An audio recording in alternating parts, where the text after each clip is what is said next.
একদিন বিশ্বনবী বললেন, বান্দার কোনো হক আল্লাহ কোনোদিন ছেড়ে দেয় না। আল্লাহর হক আল্লাহ মাফ করে, বান্দার হকের মাফ নাই। যদিও আমি নবী, আমার উপর যদি কোনো হক থাকে বলো, আমি দিয়ে দেব। কোন সাহাবী দাঁড়ায় না। এক সাহাবী দাঁড়িয়ে বলল, নবী, যুদ্ধের ময়দানে চাবুক চালানোর সময়, লাঠি চালানোর সময় এক কাফেরকে মারতে যেয়ে আপনার লাঠির বাড়ি আমার পিঠের মধ্যে পড়েছে।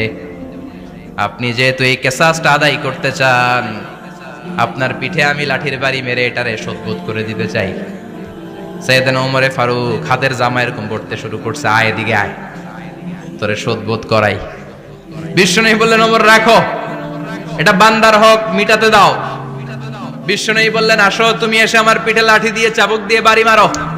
সাহাবী বলে, ও নবী, তখন দুর্ভিক্ষের সময়ের যুদ্ধ ছিল, আমাদের গায়ে জামা ছিল না। যখন আপনি আমার চাবুকটা পিঠের মধ্যে মেরেছেন, আমার পিঠে তখন জামা ছিল না। আপনি যদি যথা নিয়মে কিসাসটা আদায় করতে চান, আপনার জামাটা খুলেন, খালি পিঠের মধ্যে বাড়িটা মারিস। এবার আর ওমরে ফারুককে ধরে কে? এদিকে আয়, তোরে দেখাইতেছি। বিশ্বনবী বললেন, ওমর থামো, মারতে দাও। বিশ্বনবী উনার জুব্বাটা উপরের দিকে উঠালেন, পিঠের মধ্যে বাড়ি দেওয়ার জন্য ওই সাহাবীকে ডাকলেন। ওই সাহাবী বিশ্বনবীকে পিছন দিক থেকে জড়িয়ে ধরে ওই মোহরে নবুয়তের মধ্যে চুমু দিয়ে ফেলেছে।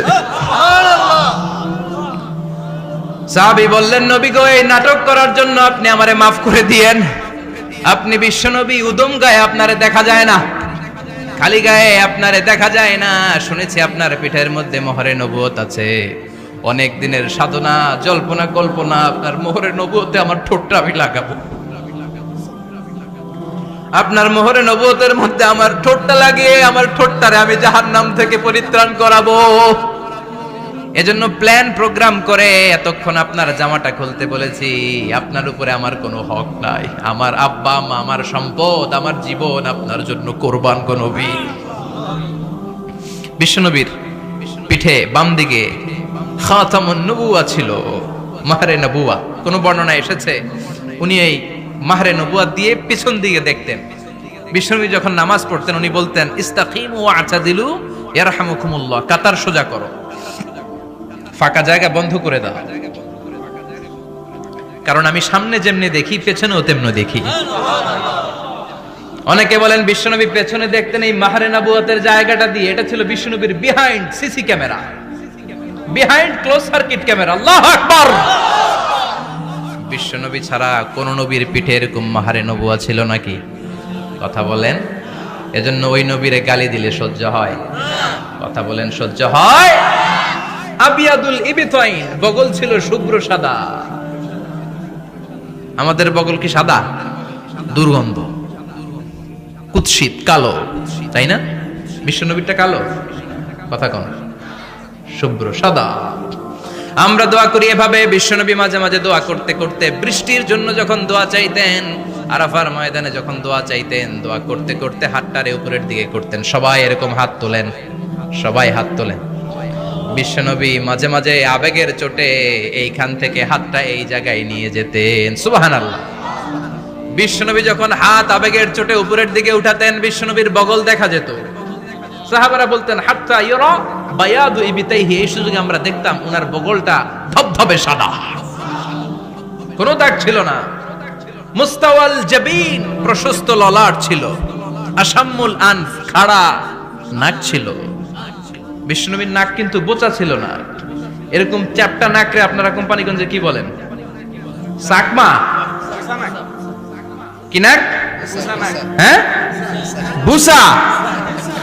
বিশ্বনবীর নাক এই চাকমা স্টাইলে নাক ছিল না, খাড়া ছিল, খাড়া নাক ছিল। সুবহানাল্লাহ পড়ে। মুফাল্লিজুল আসনান, দাঁতগুলো ছিল পরিপাটি। বিশ্বনবীর দাঁতের দিকে তাকালে, বিশ্বনবীর হাসির দিকে তাকালে মনে হতো হাসিতে যেন মুক্তা ঝরে। বিশ্বনবী দেখতে কেমন ছিল আন্দাজ পাচ্ছেন না মোটামুটি? এই চমৎকার দেহটা নিয়ে যখন আয়নার সামনে দাঁড়াতেন, বিশ্বনবী জোস জোস পোজ দিতেন না। এখনকার ছেলেপেলেরা বলে আয়নার সামনে দাঁড়াইয়া দেই জোস জোস পোজ, আছে না নাই? বিশ্বনবী জোস জোস পোজ দিতেন না।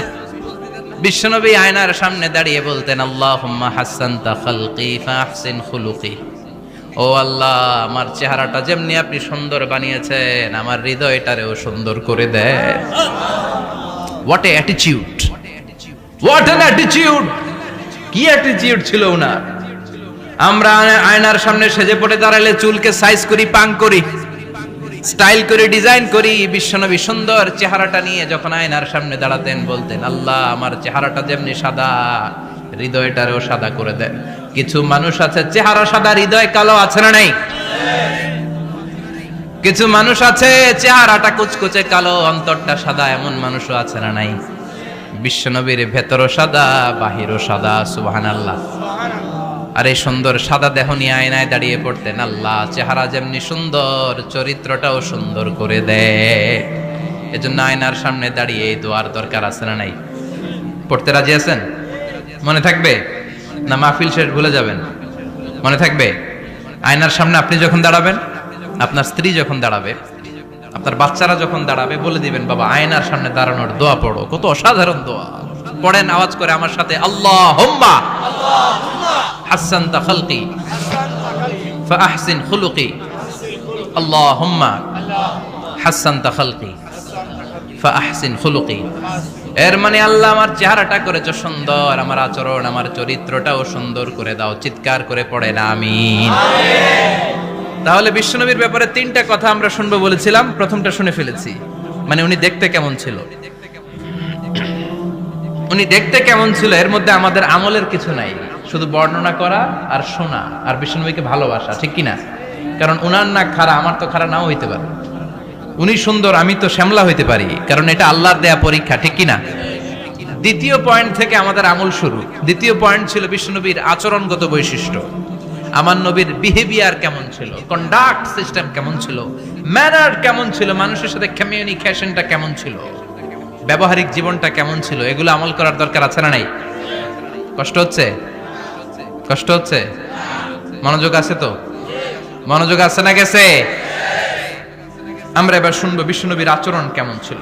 বিশ্বনবী যখন রাস্তা দিয়ে হাঁটতেন, ইয়ামশি হাউনান, বিনয়ের সাথে হাঁটতেন। ইয়ামশি হাউনান, রহমানের বান্দারাও বিনয়ের সাথে রাস্তা দিয়ে হাঁটে, ঠিক কিনা? ওয়া ইবাদুর রাহমানিল্লাযীনা ইয়ামশুনা আলাল আরদি হাওনান ওয়া ইযা খাতাবাহুমুল জাহিলুনা ক্বালু সালামা। রহমানের বান্দারা যখন রাস্তা দিয়ে হাঁটে, বিনয়ের সাথে হাঁটে, তারা অহংকার প্রদর্শন করে না, মানুষের সাথে বিনয়ের সাথে রাস্তা দিয়ে হাঁটে। এজন্য রাস্তা দিয়ে যখন হাঁটবো, বিনয়ের সাথে হাঁটবো। রাজি আছেন তো? নাকি অহংকার প্রদর্শন করে হাঁটবেন? বিশেষ করে যুবকেরা, ৩-৪ জন যুবক একসাথে হলে রাস্তায় ওদের আর কারো হুঁশ জ্ঞান থাকে না, পুরো দুনিয়াটাই মনে হয় দুনিয়াটাই আমার, আছে না নাই? না, মুরব্বীকেও সম্মান করবা, মহিলাদেরকে সম্মান করবা, তোমার জায়গায় তুমি হাঁটবা, ভদ্রভাবে হাঁটবা। ভদ্রভাবে হাঁটার দরকার আছে না নাই? উনি মুরব্বী, একদিন উনিও তোমার মতো যুবক ছিল, ঠিক কিনা? এই যে আমার কালো দাড়ি, আজীবন কালো থাকবে? কথা বলেন। উনার সাদা দাড়ি, ছোটবেলায় মনে সাদা দাড়ি নিয়ে আসছিল না? হ্যাঁ, উনিও একদিন তাগড়া যুবক ছিল, উনিও কোম্পানিগঞ্জ বাজারে দাঁড়ালে লোকজন তাকিয়ে থাকতো, ঠিক কিনা? তার মানে রং ধরা যৌবন জং ধরে শেষ। যৌবন সব সময় থাকে না, সার্টেন একটা পিরিয়ডের জন্য আল্লাহ দিয়েছে। এজন্য যুবক ভাইরা, তোমাদের রক্ত গরম, তোমাদেরকে বিনয়ী হতে হবে বেশি, ঠিক কিনা? রাজি আছো তো সবাই? বিশ্বনবী বিনয়ের সাথে হাঁটতেন। ওয়াকানা ইয়াতাবাসসাম, সবসময় মুচকি হাসতেন। কি করতেন? মুচকি হাসেন তো আপনারা? হাসেন না?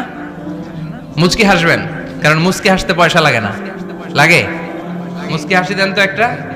এই যে সবার এখন মুচকি হাসি, পয়সা লাগছে? কথা কর।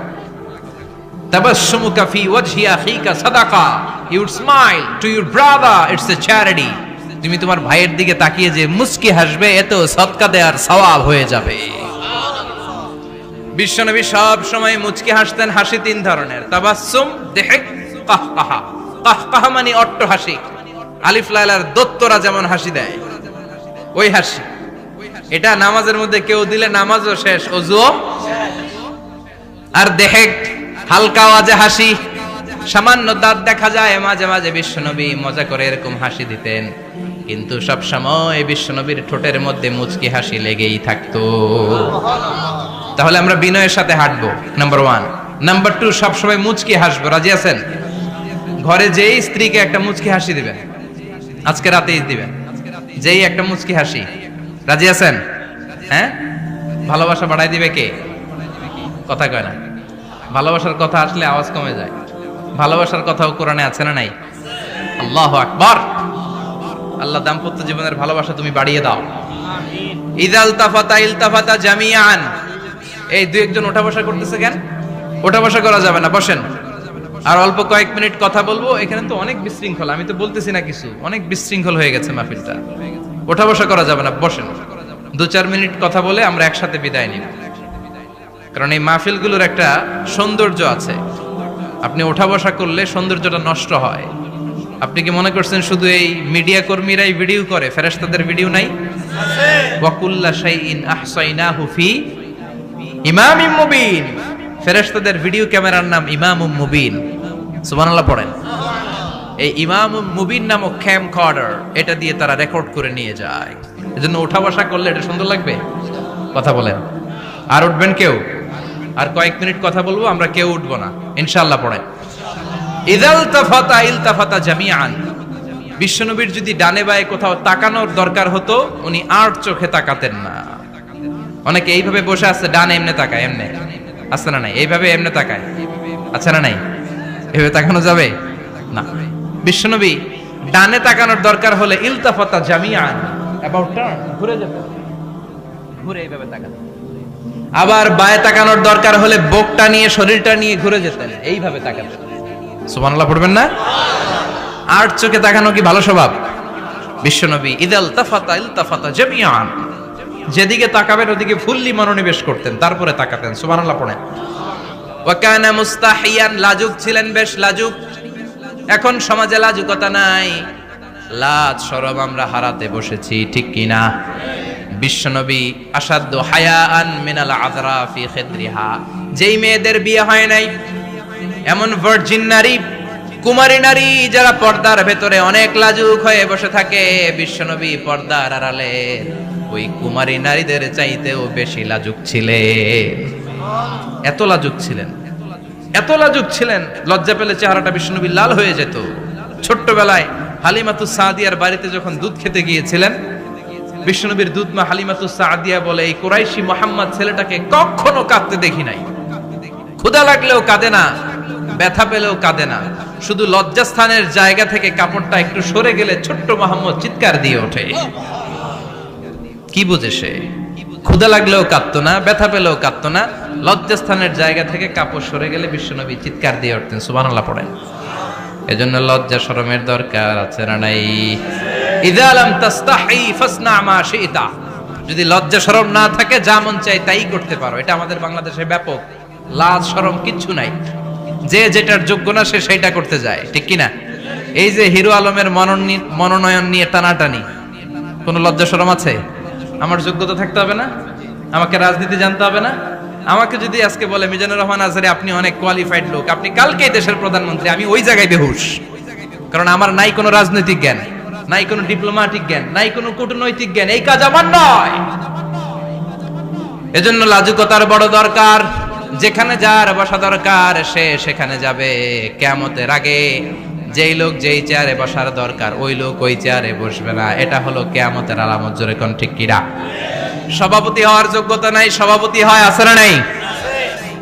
সেক্রেটারি হওয়ার যোগ্যতা নাই, সেক্রেটারি হয়, এরকম সমাজে আছে না নাই?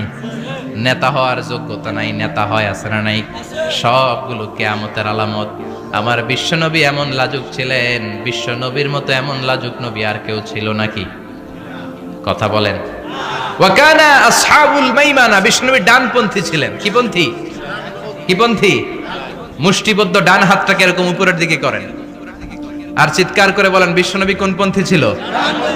আমরা কোন পন্থী? জান্নাতে কারা ঢুকবে? কোন বামপন্থীর স্থান জান্নাতের ভেতরে হবে? চিৎকার করে বলেন, কোন নাস্তিক জান্নাতে ঢুকতে পারবে? এজন্য নবীদের মতো ডানপন্থী হতে হবে। জোরে কোন ঠিক কিনা? বিশ্বনবী সব ভালো কাজগুলো ডান দিক দিয়ে করতে পছন্দ করতেন। জামা পরলে ডান দিক দিয়ে, খাবার বিতরণ করলে ডান দিক দিয়ে, মুসাফা করা শুরু করলে ডান দিক দিয়ে ভালো কাজ বিশ্বনবী পছন্দ করতেন। সুবহানাল্লাহ পড়েন। আসহাবুল মাইমানা, বিশ্বনবী মেহমানদারি করতে পছন্দ করতেন। আমরা করি তো? মেহমানদারি করান? মেহমান ঘরে আসলে ভালো লাগে? খারাপ লাগে কার কার দেখি? সবার ভালো লাগে, কিন্তু আমরা অনেকে খুশি হই না। মেহমান আসলে নাখোশ হই, নিজে খাইতে পাই না। মেহমান আইছে কে? খাওয়ামু কইতে, খাওন নাই, যেন ও খাওন বানাইছে। খাওন পাঠায় কে?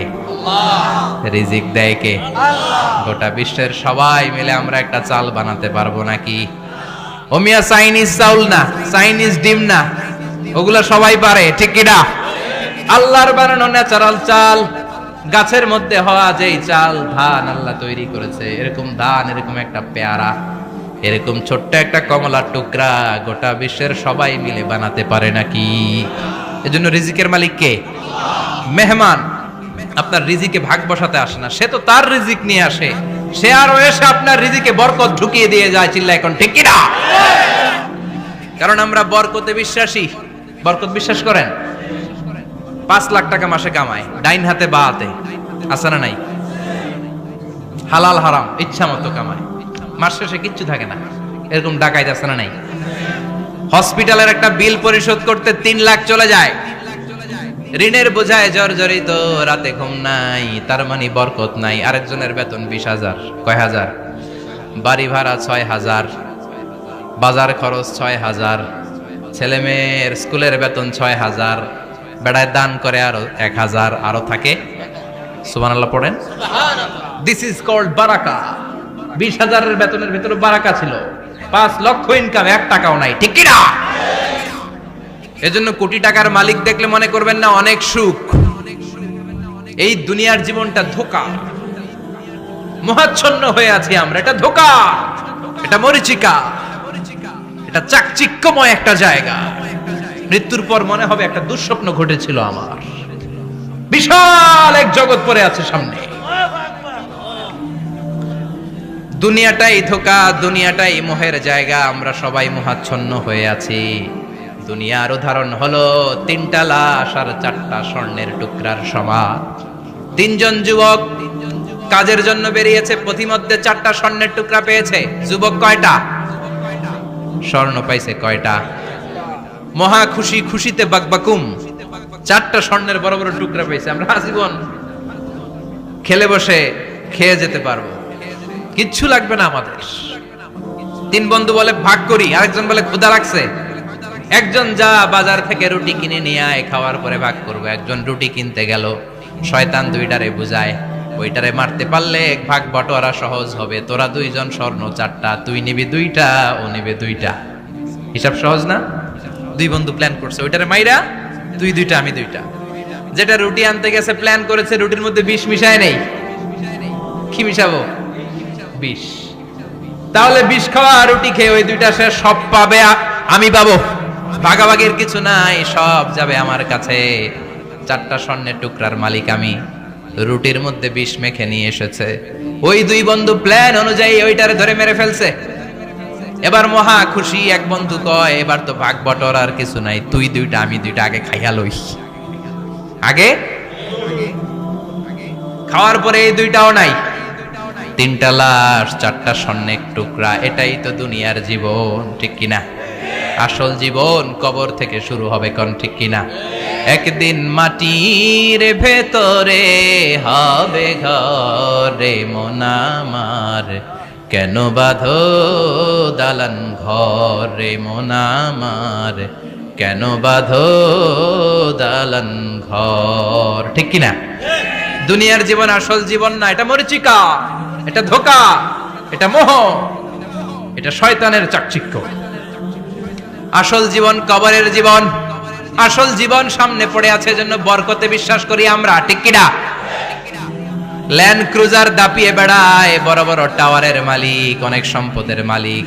এটা দেখেই মনে করবেন না অনেক সুখে আছে, ঘরে যেয়ে দেখেন কোনো সুখ নাই, ঠিক কিনা? সাধারণত টাকা যার বেশি, দুঃখ তার বেশি, টাকা যার কম, সুখ তার বেশি। সুবহানাল্লাহ পড়েন। আল কানাআতু মিনাল ইসলাম। এজন্য আমার শ্রমিক ভাইয়েরা, আপনাদের এক পা জান্নাতে এমনি ঢুকে আছে। নামাজ পড়বেন, মা বাবার খেদমত করবেন, ইসলামের নিয়মগুলো মানবেন, দ্বিতীয় পাটাও জান্নাতে ঢুকায় দিবে কে?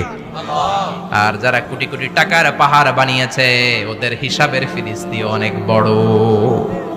বিশাল বাড়ির মালিক, ল্যান্ড ক্রুজার চালায়, সেভরলেট চালায়, পোরশে, ফারারে, ল্যাম্বরগিনি চালায়, আছে না নাই?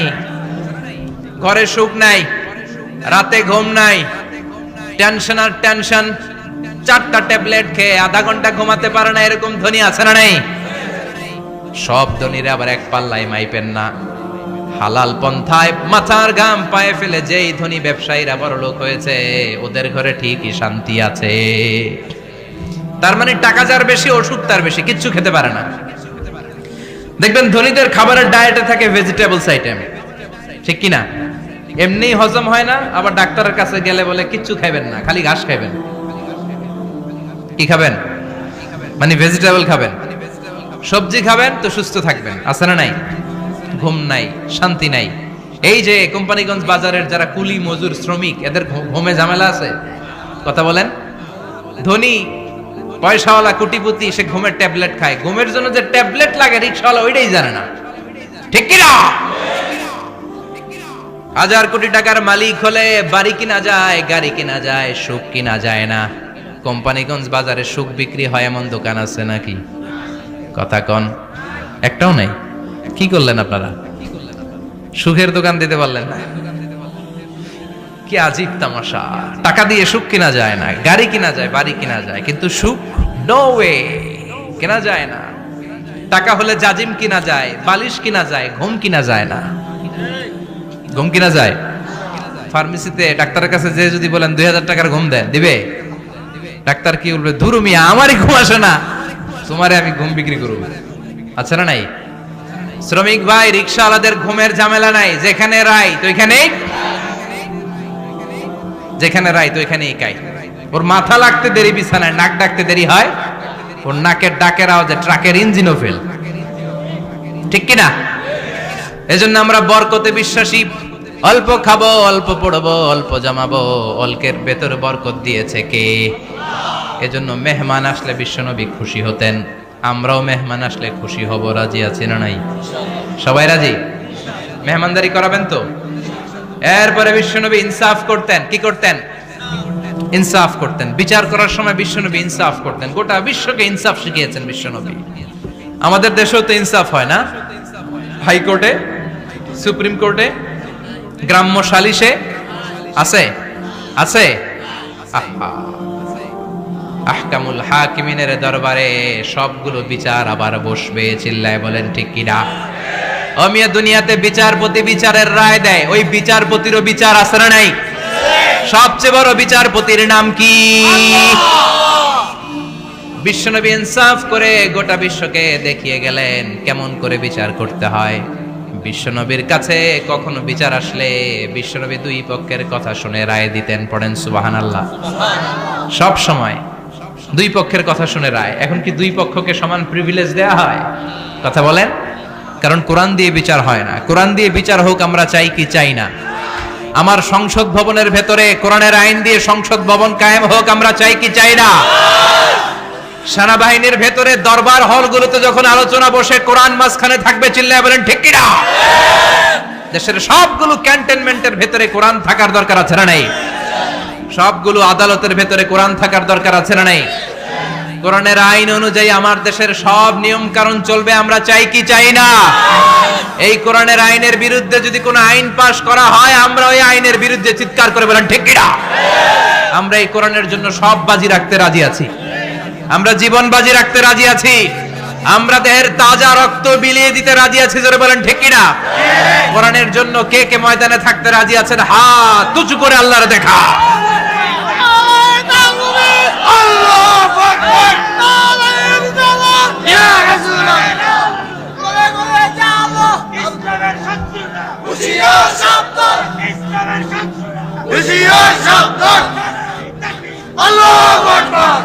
আল্লাহ কোরআনের জন্য যে ভালোবাসাটাকে তুমি কবুল করো।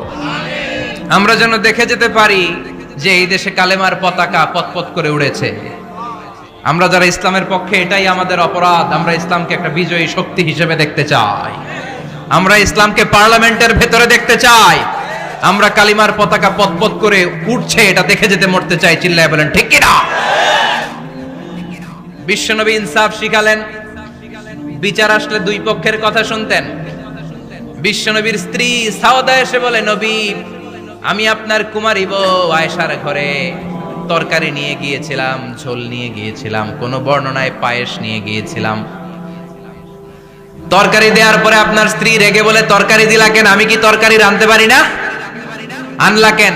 রাগের চোটে তরকারির ঝোল নিয়ে পায়েস নিয়ে আমার গালের মধ্যে মাখিয়ে দিয়েছে আপনার বউ। আপনি তো শ্রেষ্ঠ বিচারক, নবী বিচার করে দেন।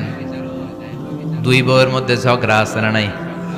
বিশ্বনবী সাউদার কথা শুনলেন, মা আয়েশাকে ডেকে পাঠালেন। মা আয়েশারে বললেন, ও আয়েশা, আসলে এমনটা করেছো নাকি? মা আয়েশা বলে, নবী, তখন আমার মেজাজটা বড্ড গরম ছিল, রাগের মাথায় ঝোল নিয়ে আমি সাউদার মুখে লাগিয়ে দিয়েছি। আসলে কাজটা ঠিক হয় নাই, আমারে ক্ষমা করেন। বিশ্বনবী দুইজনের কথা শুনে ঠান্ডা হয়ে বসলেন। সুবহানাল্লাহ। একজনের কথা শুনে রায় দেয় নাই, ঠিক কি না?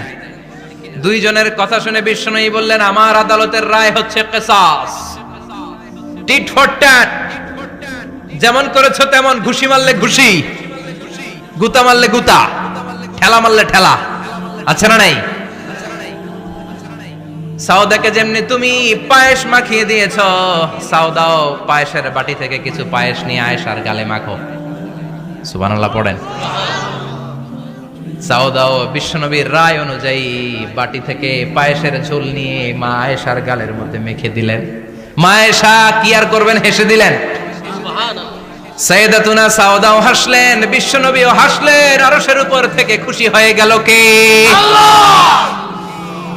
এজন্য কোরআন দিয়ে যদি, কোরআনের নিয়ম দিয়ে যদি, বিশ্বনবীর শেখানো পন্থায় যদি বিচার হয়, ওই বিচারের মধ্যে ইনসাফ থাকবে, জুলুম থাকবে না। ওই বিচারের মধ্যে কোনো স্কাইপি কেলেঙ্কারি হবে না। আমাদের টেলিফোনের ফোনালাপ ফাঁস হয়ে যায়, স্কাইপি ফাঁস হয়ে যায়, অনেক ঝামেলা হয়ে যায়, আছে না নাই? এরপরেও জনগণের চোখ খোলে না। আল্লাহ, তুমি চোখ খোলার তৌফিক দাও, সহি সমঝ দান করো, পড়ে না আমিন।